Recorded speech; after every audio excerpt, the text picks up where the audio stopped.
위대한 예수님의 사랑, 위대한 예수님의 사랑, 이런 제목으로 함께 은혜 나누겠습니다. 요한복음 14장부터 16장까지는 최후의 만찬, 6월절 식탁에서 하신 주님의 설교를 우리에게 소개해 주고 있습니다. 이 요한복음 14장부터 16장까지의 설교를 그래서 6월절 설교라고 부릅니다. 오늘 우리는 그 6월절 설교의 맨 첫 부분을 읽었습니다.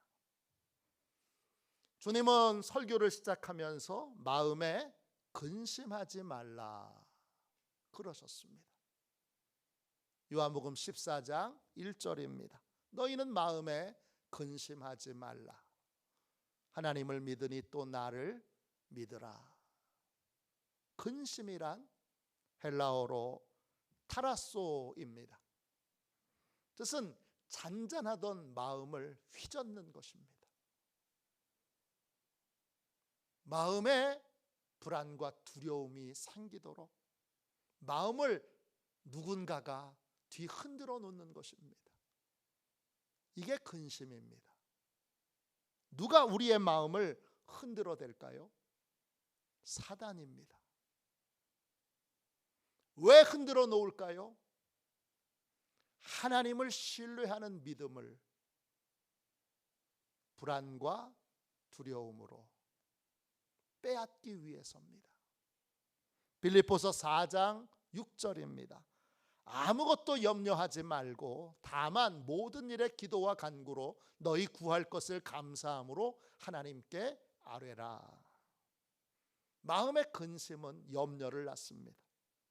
염려란 헬라어로 메림나오입니다. 메림나오는 무슨 뜻이냐 하면 전체에서 떨어져 부분으로 고립되는 걸 말합니다. 하나님에게서 떨어져서 혼자 되는 것, 이게 바로 염려입니다. 우리는 언제 근심과 염려가 생기느냐? 하나님에게서 떨어져 나가 혼자 힘으로 문제를 해결하려고 들 때, 혼자 힘으로 인생을 살아가려고 할 때, 그때 우리 안에 찾아오게 되는 것이 염려와 근심입니다. 하나님을 믿고 신뢰할 때 우리는 하나님과 하나가 됩니다. 반대로 하나님을 믿지 않을 때 우리는 하나님과 분리되어 그때 근심과 염려에 사로잡히게 됩니다. 하나님을 믿으면 편안하게 되고 하나님을 믿지 않으면 근심하게 됩니다. 근심은 우리의 영혼과 육체를 병들게 합니다. 근심하면 하나님이 주시는 평안을, 하나님이 주신 은혜를 누리지 못합니다. 근심하면 우리의 육체가 병들게 됩니다. 사람의 피에는 적혈구와 백혈구가 있습니다. 적혈구는 우리의 피를 맑게 하는 역할을 합니다. 백혈구는요, 몸에 들어오는 여러 병균들을 죽이는 역할을 합니다. 몸에 상처가 나면 하얀 고름이 생깁니다. 왜 하얀 고름이 생기죠? 병균과 싸운 죽은 백혈구의 흔적이 하얀 고름입니다. 백혈구에는 두 가지 종류가 있습니다. B임파구와 T임파구입니다. B임파구는 몸 안으로 들어오는 병균을 죽이는 역할을 합니다. 병균이 들어오면 이 B임파구가 금방 알아서 병균을 잡아먹습니다. 그런데 B임파구가 알아차리지 못하는 병균이 있습니다. 뭘까요? 암세포입니다. 왜 암세포는 알아차리지 못하죠?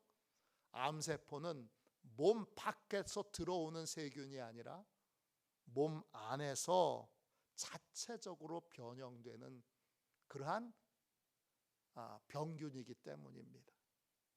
그러니까 B임파구가 모릅니다. 그래서 백혈구 안에는 뭐가 있느냐? T임파구가 있습니다. T임파구는 암세포를 찾아내서 그 암세포를 죽이는 역할을 합니다. 암에 걸리지 않으려면 T임파구가 많아야 됩니다. 미국에서 암센터를 운영하시는 원종수 목사님이 이런 설명을 하셨습니다. 사람들은 누구나 하루에 5개 또는 6개의 암세포가 생깁니다. 건강한 사람들은 이런 암세포들을 T임파구가 매일 잡아먹게 됩니다. 즉 건강한 사람은 T임파구가 많이 생기는 사람입니다. 건강한 사람은 백혈구 안에 B임파구뿐만 아니라 T임파구가 많이 생기는 사람입니다. T임파구는 언제 생기느냐? T임파구는 우리의 뇌에 행복한 기분을 들게 만드는 엔돌핀이 돌 때, 그때 생겨납니다.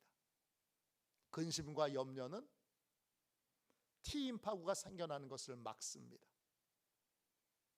믿음은 우리 몸에 T임파구가 계속 생겨나게 만듭니다.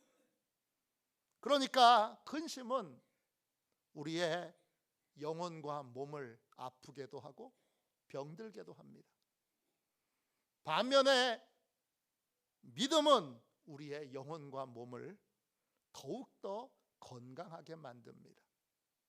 노벨 의학상을 받은 프랑스 의사 알렉시스 카렐이라고 하는 분이 이런 말을 했습니다. 근심과 싸우는 법을 모르는 사람은 일찍 죽는다. 여러분은 마음에 근심이 생겼을 때 그 근심과 싸우는 법을 아십니까? 마음속에 근심이 생겼을 때 그 근심을 어떻게 물리쳐야 합니까?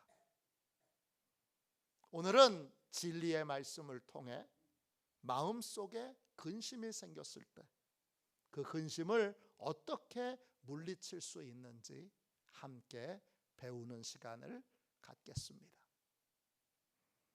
마음속에 근심이 생겼을 때 그 근심을 어떻게 물리쳐야 합니까?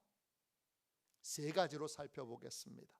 첫째, 우리를 깊이 이해하시고 위로해 주시는 예수님께 근심이 생길 때마다 즉시 나와야 합니다. 오늘 말씀 요한복음 14장 1절을 다시 읽겠습니다. 너희는 마음에 근심하지 말라. 하나님을 믿으니 또 나를 믿으라. 사단이 우리의 마음을 휘저어 불안을 조성할 때, 불안을 만들 때, 두려움이 찾아올 때 우리는 무엇을 해야 합니까? 우리는 하나님을 믿고 또 예수님을 믿어야 합니다. 믿는다 헬라어로 피스튜오입니다. 신뢰한다, 신뢰의 관계를 유지한다, 이런 뜻입니다. 신뢰의 관계를 유지하는 것이 중요합니다. 두려움과 불안이 내 마음에 찾아와서 내 마음을 짓누를 때 제일 먼저 나는 진짜 하나님을 신뢰하는지, 나는 진짜 예수님을 신뢰하는지 확인해야 합니다. 나는 하나님이 내 모든 문제를 해결해 주실 수 있음을 진짜 신뢰하는지, 나는 나보다 나를 더 사랑하시는 예수님의 사랑, 십자가의 사랑을 진짜 신뢰하는지 확인해 봐야 합니다. 예수님은 나를 사랑하시고 내 모든 상황과 내 모든 마음의 상태를 누구보다 잘 아십니다. 예수님은 제자들의 마음의 상태를 아셨습니다. 제자들이 예수님께 내 마음이 이렇다고 고백한 적이 없습니다.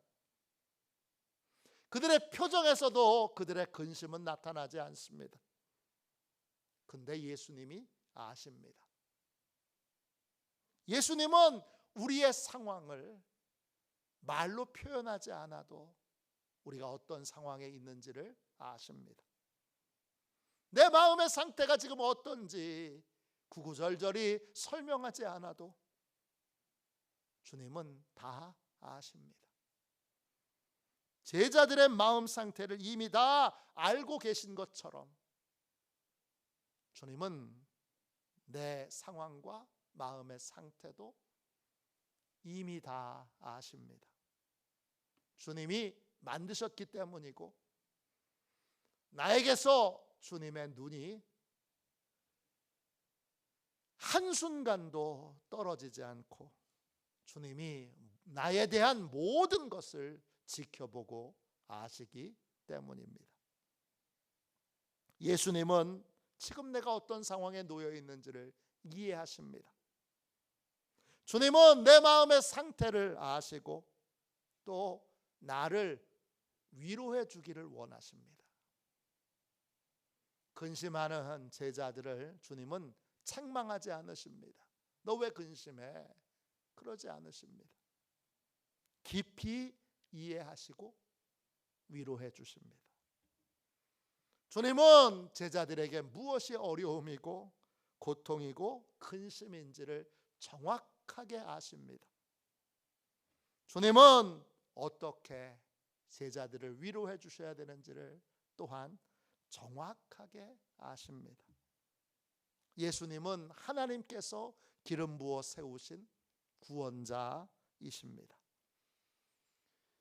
이사야 61장 1절입니다. 주의 영이 내게 내리셨으니 이는 여호와께서 내게 기름 부으사 가난한 자에게 아름다운 소식을 전하게 하려 하심이라. 나를 보내사 마음이 상한 자를 고치며 포로된 자에게 자유를 갇힌 자에게 노임을 선포하며. 주님은 마음이 상한 자를 고쳐주시는 분입니다. 하나님이 마음이 상한 자를 고치도록 보내주신 분, 기름 부어 세우신 분, 그분이 예수님이십니다. 고친다, 이 말은 히브리어로 하바쉬입니다. 뜻은 상처난 부위에 붕대를 튼튼하게 감싸주는 것입니다. 또 상처를 멈추게 하는 것입니다. 또 상처가 나서 걷지 못하여 쓰러진 사람을 말 안장에 앉혀서 안전한 곳으로 옮겨주는다는 뜻도 있습니다. 주님이 이 일을 내 마음의 상처에 행하십니다. 내 마음의 상처에 사랑의 붕대를 붙여주시고 그리고 쓰러진 나를 옮겨 안전한 곳으로 가게 하시고 상처를 멈추게 하시고 그 상처에 새살이 돋게 하시는 분이 바로 주님이십니다. 주님은 이 모든 상황을 정확하게 아시고 또한 적합한 말로 우리를 위로해 주십니다. 이사야 50장 4절입니다. 주 여호와께서 학자들의 혀를 내게 주사 나로 곤고한 자를 말로 어떻게 도와줄 줄을 알게 하시고 아침마다 깨우쳐 주시되 나의 귀를 깨우치사 학자들 같이 알아듣게 하시도다. 예수님은 성부 하나님과 연합해 계신 분이기에 마음에 근심하는 자들, 그 곤고한 사람들에게 어떻게 위로의 말을 전해야 할지를 아십니다. 곤고하다, 이 말은 히브리어로 야헵입니다. 뜻은 완전히 녹초가 된, 모든 힘이 고갈된, 해결의 기미가 전혀 보이지 않는 이런 뜻입니다. 주님은 지칠 대로 지친 자들에게 어떤 말로 위로해 줘야 되는지를 아십니다. 주님은 희망이 보이지 않는 사람에게 어떤 말로 위로해 줘야 되는지를 아십니다. 그래서 마음속에 근심이 생길 때 우리는 주님께 얼른 나와야 합니다. 예배는 주님과 만나는 시간입니다. 예배는 나의 상황과 마음의 상태를 정확하게 아시는 주님과 만나는 시간입니다. 예배는 예수님께 내 마음의 상처를 공개하고 주님이 그 상처를 치료해 주시는 시간입니다. 예배는 주님의 말씀을 통하여 내 인생에 적절한 위로를 얻는 시간입니다. 마음에 근심이 생길 때 주저하지 말고 우리는 예배의 자리에 나와야 합니다. 마음속의 근심은 혼자서 싸우는 것이 아니고 주님을 만나서 주님의 도움을 받아야 합니다. 이렇게 하면 되겠지. 방법을 알아도 안 됩니다. 왜냐? 주님의 도움이 필요하기 때문입니다. 병에 걸렸을 때 병원에 가서 의사의 도움을 받는 것처럼 마음에 근심이 생겼을 때 우리는 내 영혼의 의사이신 주님을 만나서 주님의 도움을 받아야 합니다. 예배 시간에 찬양과 기도로 내 마음의 고통을 주님께 올려드려야 하고 주님께 맡겨 주님의 치료를 받아야 합니다. 예배 시간에 나의 모든 걸 아시는 주님이 주시는 위로의 말씀을 설교 말씀을 통하여 들어야 합니다. 올해 춘계 대신방 때 한 권사님에게 놀라운 간증을 들었습니다. 이 권사님은 시집살이를 혹독하게 하신 분입니다. 시집살이가 너무 힘들어서 주머니 속에 작은 조약돌을 두고 하나님이 나를 깎고 다듬기 위해서 하시는 일이지 그렇게 믿고 조약돌을 만지작거리면서 참았습니다. 그것마저도 효과가 없을 때는 참을인자를 100번 써서 종이에 써서 그걸 호주머니에 쥐고 다녔습니다. 힘들 때마다 참고 견디고 이길 수 있게 해달라고 주님께 기도했습니다. 혹독한 시집살이를 살았지만 한 번도 남편에게 시어머니에 대하여 험담을 한 적이 없습니다. 왜냐? 자신으로 인하여 남편과 시어머니 사이가 틀어지거나 불편해지는 것이 싫었기 때문입니다. 대신 예배의 자리에 올 때마다 하나님께 간절하게 이길 수 있게 해달라고 기도했습니다. 하나님께 견딜 수 있게 해달라고 기도했습니다. 세월이 어느덧 많이 흘러서 시어머니도 돌아가시고 남편도 죽었습니다. 자녀들도 전부 다 결혼했고 이제 손주들도 태어났습니다. 그런 어느 날 꿈속에 남편이 나타났습니다. 남편은 시어머니와의 관계에서 힘들었던 순간을 말하지 않았는데 다 알고 있었습니다.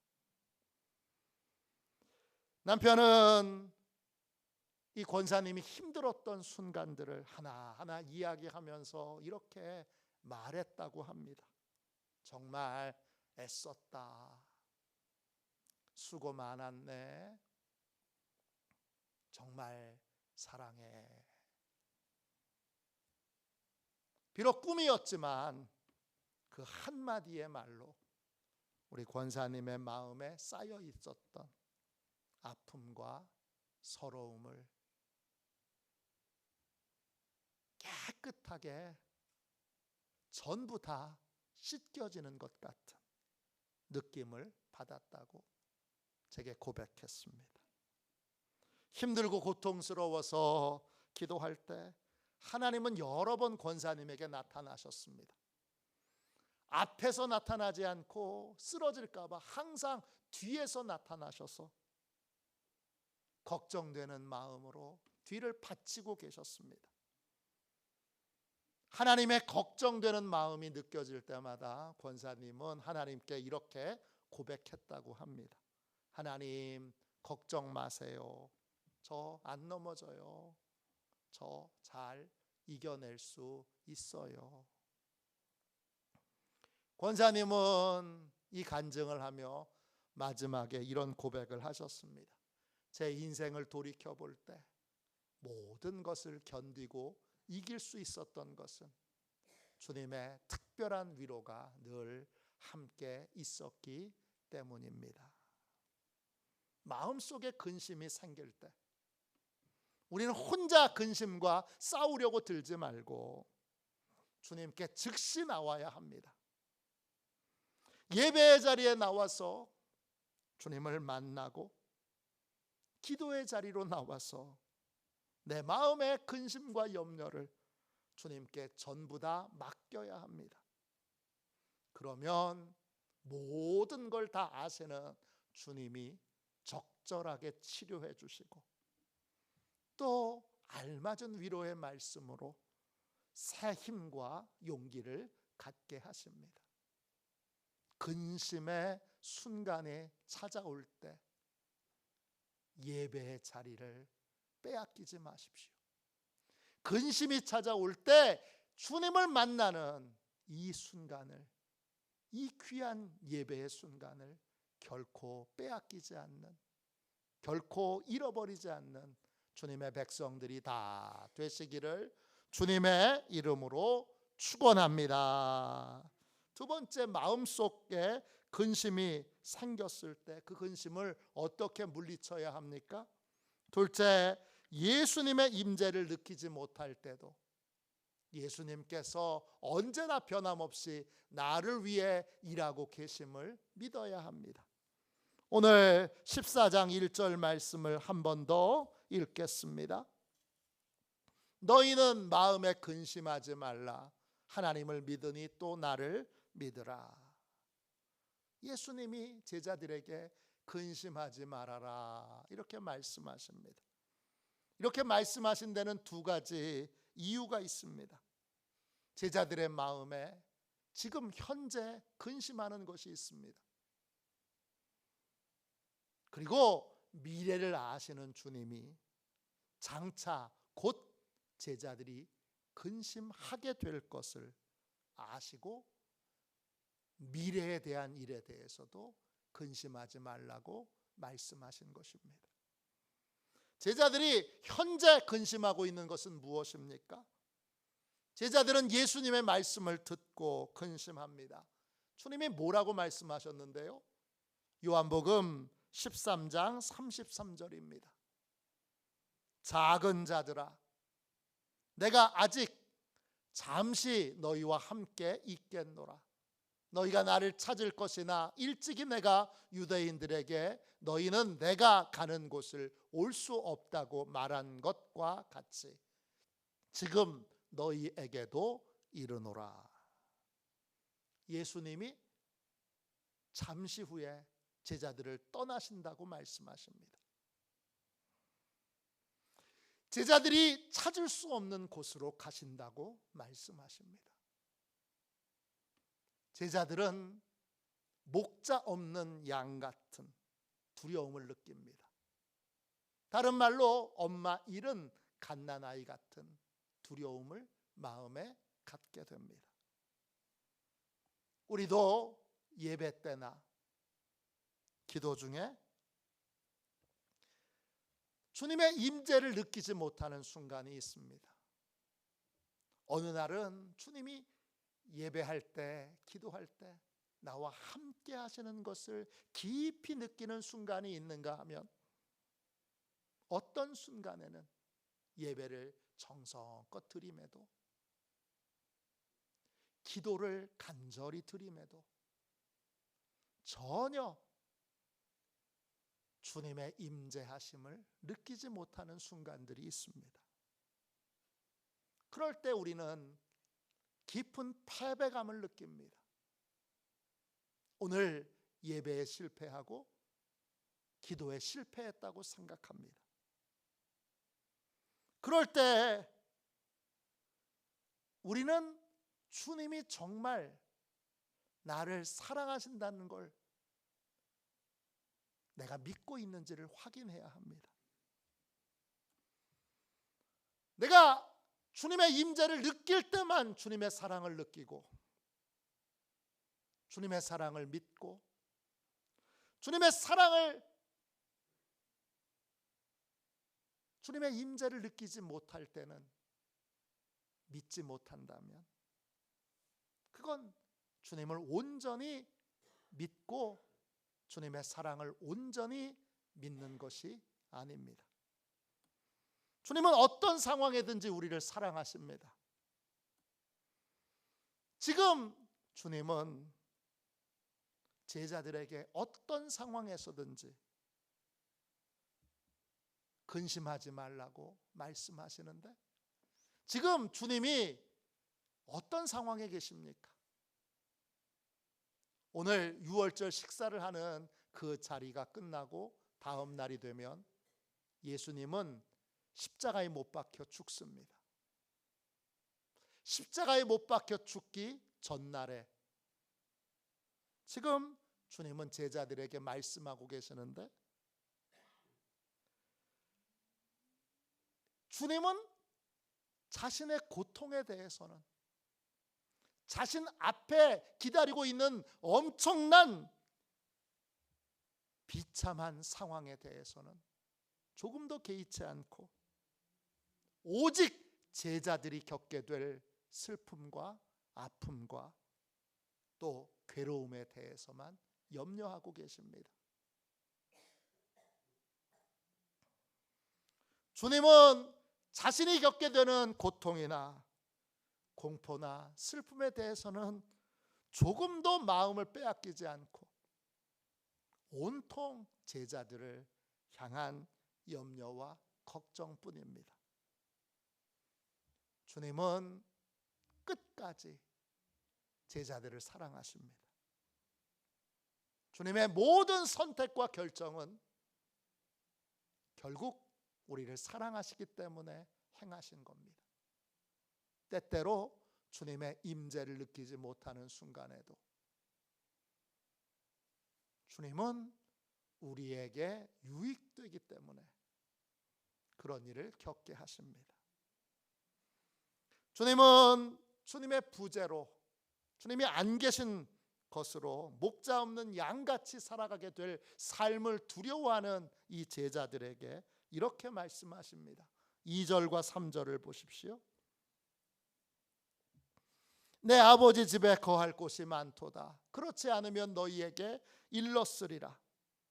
내가 너희를 위하여 거처를 예비하러 가노니 가서 너희를 위하여 거처를 예비하면 내가 다시 와서 너희를 내게로 영접하여 나 있는 곳에 너희도 있게 하리라. 주님이 왜 제자들을 떠나십니까? 제자들을 버리신 겁니까? 아닙니다. 천국에서 제자들이 거할 집을 준비하기 위해 제자들을 잠시 떠나는 것입니다.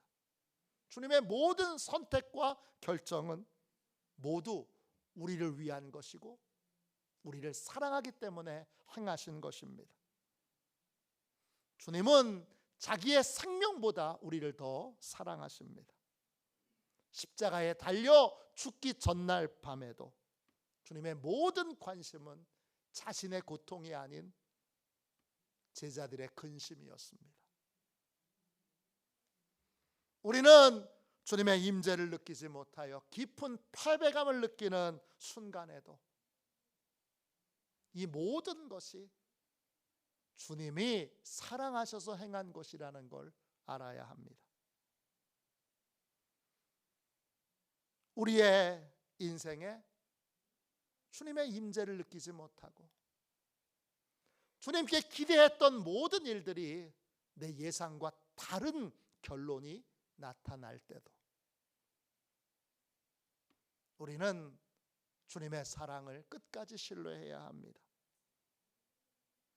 사단은 우리의 마음을 흔들어서 우리를 불안하게 하고 두렵게 하지만 우리는 우리의 시선을 변함없는 한결같은 주님의 사랑에 고정해야 합니다. 우리는 어부의 지혜를 배워야 합니다. 어부는 배가 흔들려 배멀미를 할 때 수평선에 눈을 고정합니다. 모든 것이 흔들릴 때 흔들리지 않는 한 가지에 초점을 맞춥니다. 그러면 마음에 안정감이 찾아오게 되고 흔들리는 육체도 안정을 취하게 됩니다. 모든 것이 흔들릴 때 한 가지 흔들리지 않는 것에 여러분 마음을 집중하십시오.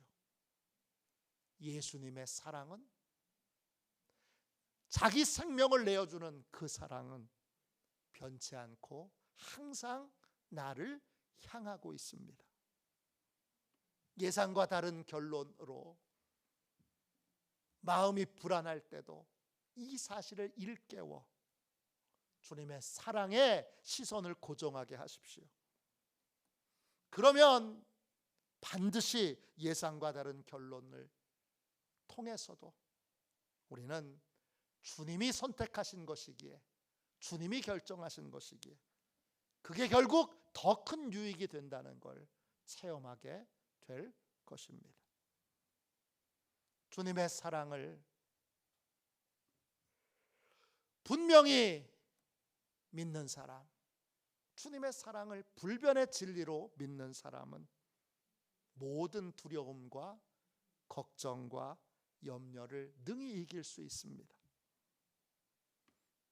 주님의 말씀을 통해 나를 사랑하시는 십자가의 사랑을, 변하지 않는 십자가의 사랑을 깨달은 사람은 모든 근심과 두려움을 능히 이깁니다. 변치 않는 주님의 사랑은 언제나 모든 근심과 두려움을 이기는 해독제가 되기 때문입니다.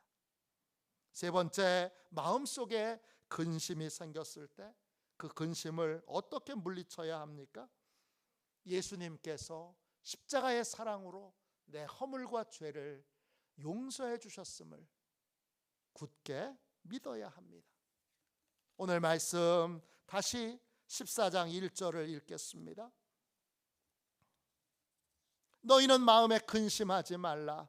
하나님을 믿으니 또 나를 믿으라. 예수님께서는 제자들이 앞으로 어떻게 행동할지를 아셨습니다.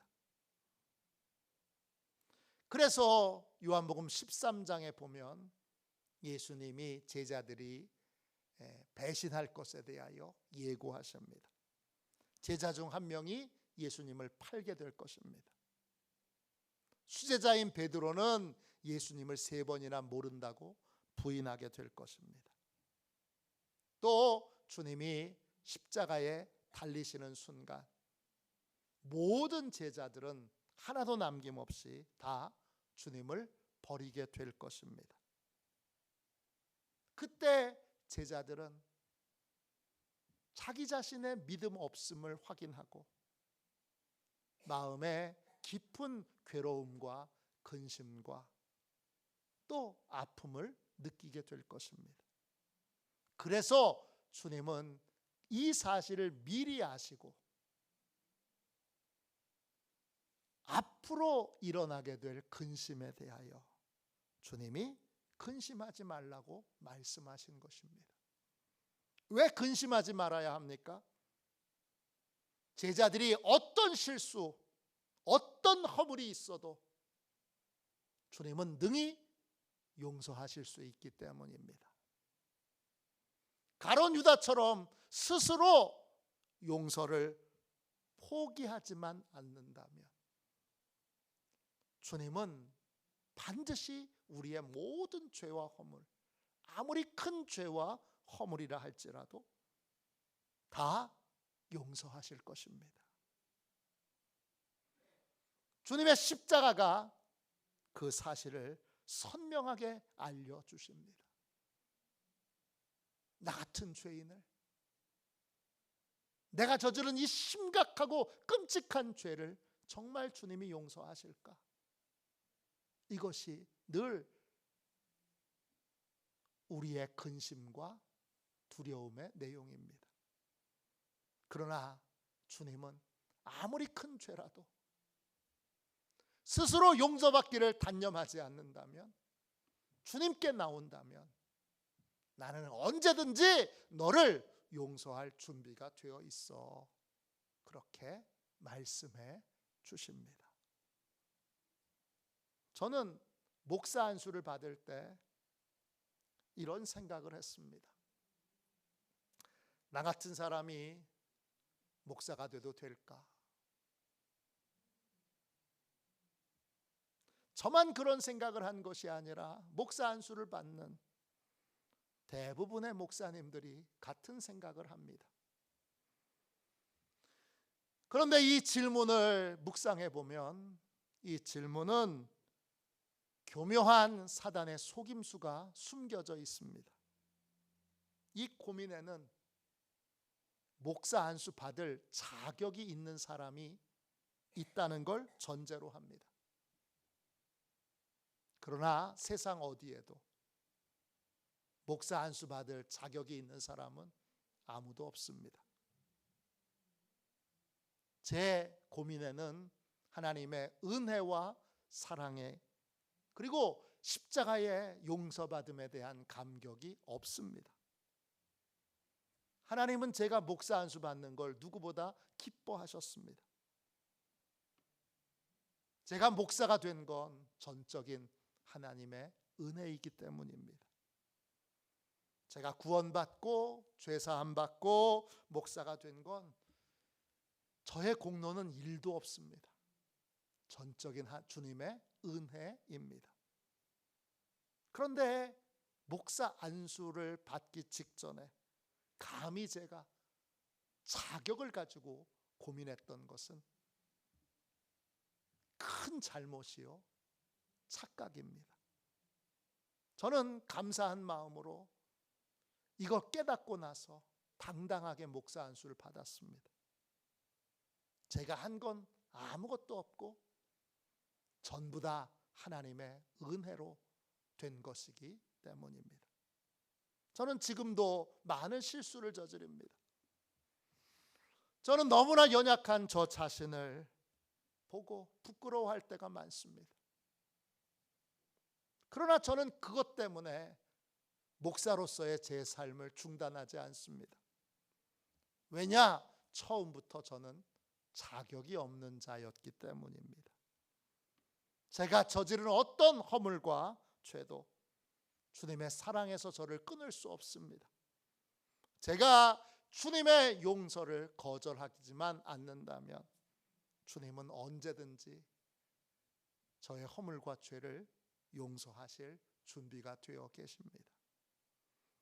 주님의 사랑이 제 허물과 죄보다 훨씬 더 큽니다. 주님의 사랑이 언제나 더 넘쳐 흐릅니다. 십자가의 사랑의 그 크기와 넓이를 아는 사람은 자기의 실수, 자기의 허물을 붙잡고 그것 때문에 근심하지 않습니다. 왜냐? 이미 다 용서하셨기 때문입니다. 우리는 영과 혼과 육을 건강하게 만들도록 근심과 싸우는 법을 알아야 합니다. 근심과 잘 싸우려면 주님이 누구인지를 아셔야 합니다. 주님은 우리를 깊이 이해하시고 우리의 상한 마음을 고쳐주시는 분이십니다. 이 사실을 알면 근심이 생길 때마다 우리는 즉시 예배의 자리로 나오게 됩니다. 주님께 나와서 주님의 치료와 위로를 받게 됩니다. 또 어떤 상황에서도 변함없이 우리를 사랑하시는 주님의 사랑을 믿고 예상치 못한 상황에도 주님의 사랑을 의지하여 견디고 이겨내야 합니다. 또 십자가의 사랑이 내 모든 죄와 허물을 용서하셨음을 알고 내 모든 죄와 허물보다 언제나 주님의 사랑이 더 크다는 사실을 깨달아야 합니다. 근심은 혼자 싸우는 것이 아닙니다. 주님이 주시는 힘과 위로와 십자가의 진리를 붙들고 싸워야 합니다. 그럴 때 근심에 넘어지지 않고 건강한 믿음의 삶을 살 수 있는 힘과 능력과 은혜를 공급받게 됩니다. 이러한 승리의 삶을 사는 시온의 가족들이 다 되시기를 주님의 이름으로 축원합니다. 이 시간 우리 함께 찬양하고 우리 기도하도록 하겠습니다.